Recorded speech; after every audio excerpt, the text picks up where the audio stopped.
Coming up on DITV, we'll give you the full details on Trump's first State of the Union address. And later, we'll tell you about delicious food served at the Tippy Multicultural event. We'll look at Iowa's big win over the Minnesota Golden Gophers from last night's game. And we'll preview Iowa Wrestling Senior Night coming up this weekend. Cold temperatures and some snow rolling in. Your forecast coming up. We've got all that and more coming up right here. So stay where you are because DITV is starting right now.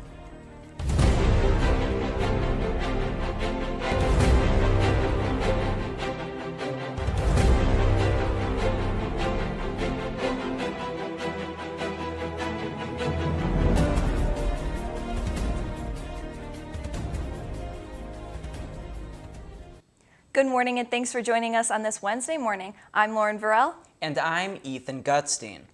President Donald Trump gave his first State of the Union address last night. We have Daily Iowan politics reporter Julia Shanahan standing by in the newsroom to give us a full breakdown of the president's speech. Julia, what can you tell us? In the Tuesday night address, President Trump outlined major achievements and reforms that his administration will be putting forth, a major one including the immigration reform.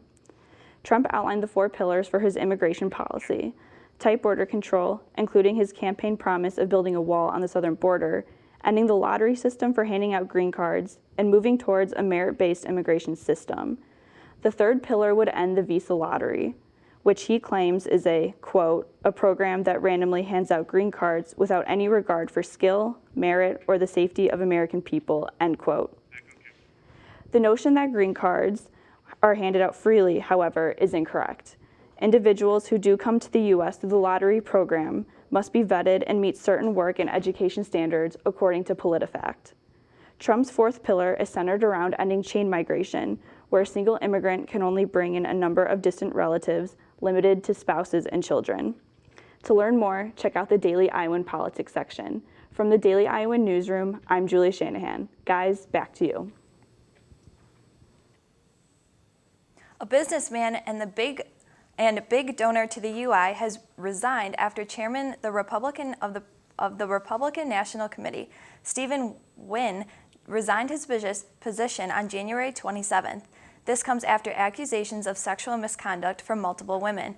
The Wynn Resort's chairman and CEO donated $25 million to the UI back in 2013, the money that is being used to fight heritable blinding eye diseases.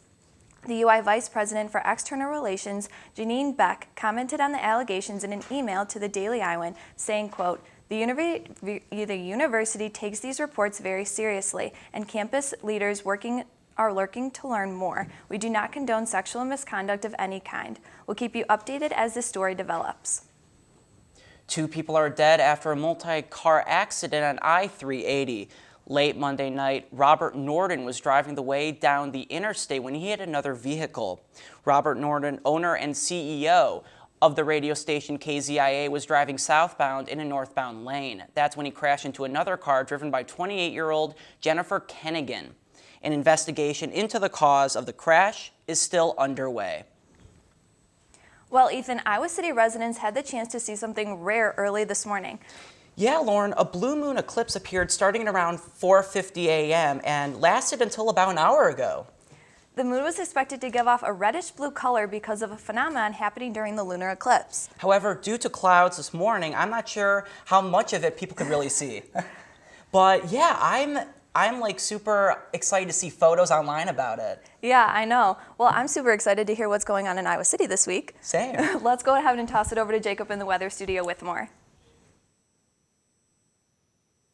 Thanks, guys. Well, good morning, everyone. Hope you're enjoying your Wednesday morning, and I wish I had better news looking toward the weekend, but unfortunately, the weather's looking pretty chilly for the next few days. For Wednesday, we're looking at a high of 41 degrees with complete cloud coverage throughout the day. As we move towards the night hours, we'll be looking at a low of 14 degrees with partly cloudy skies throughout the night.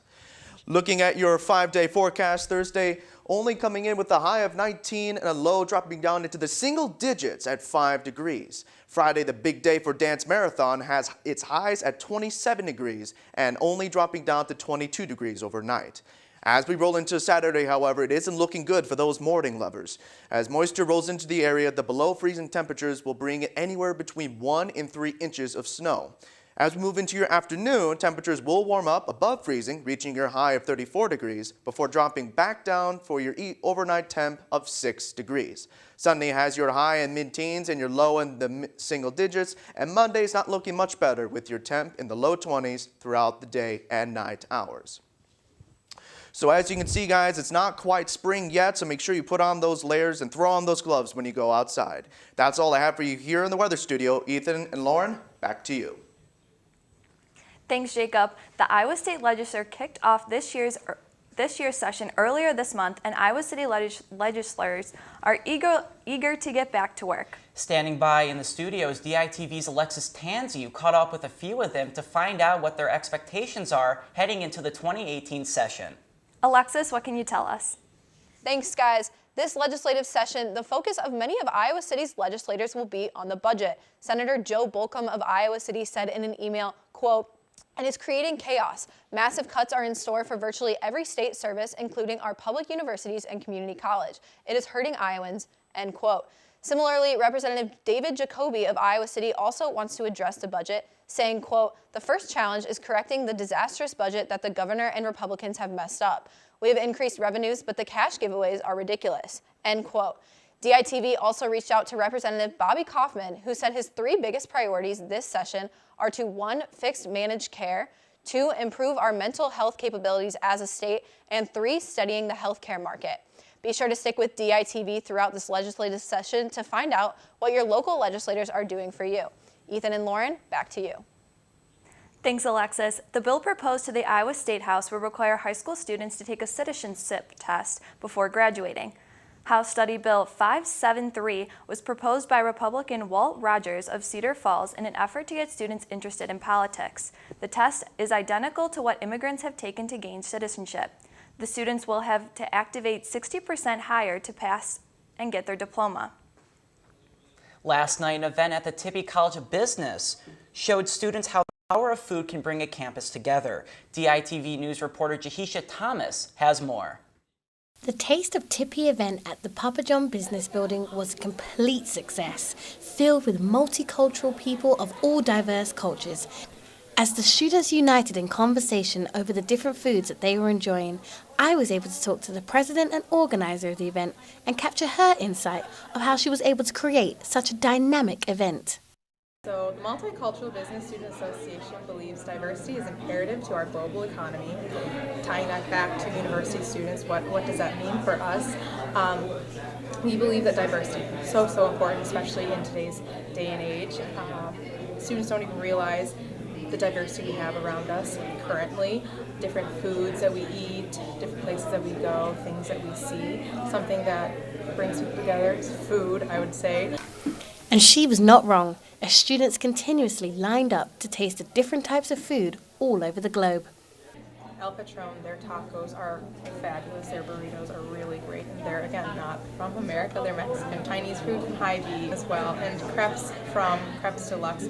I had never been there personally, but crepes are fabulous food to have. I know I love them, so we knew that was another staple that we had to bring to Taste of Tippie.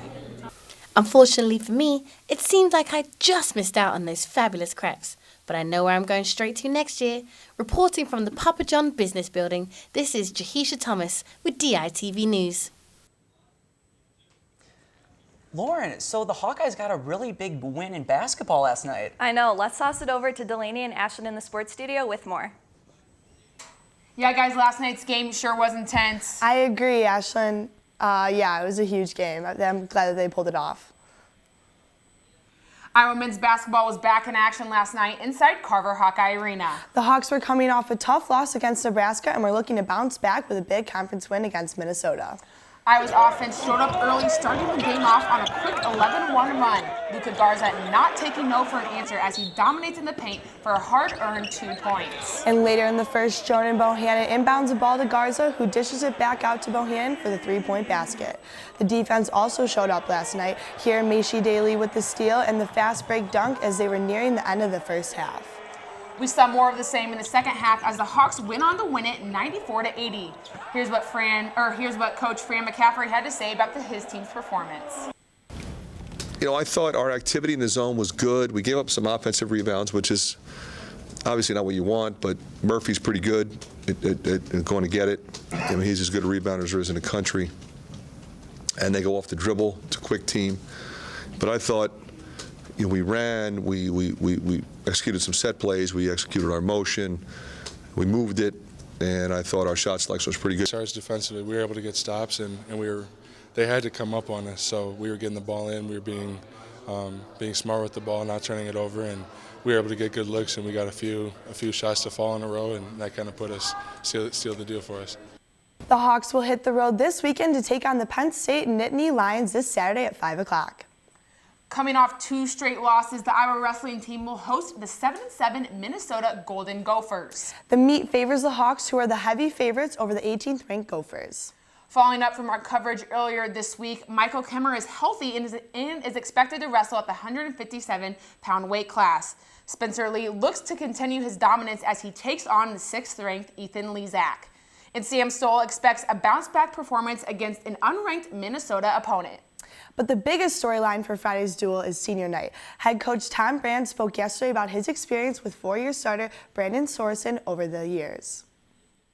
He's a super competitor. He speaks very softly and carries a big stick.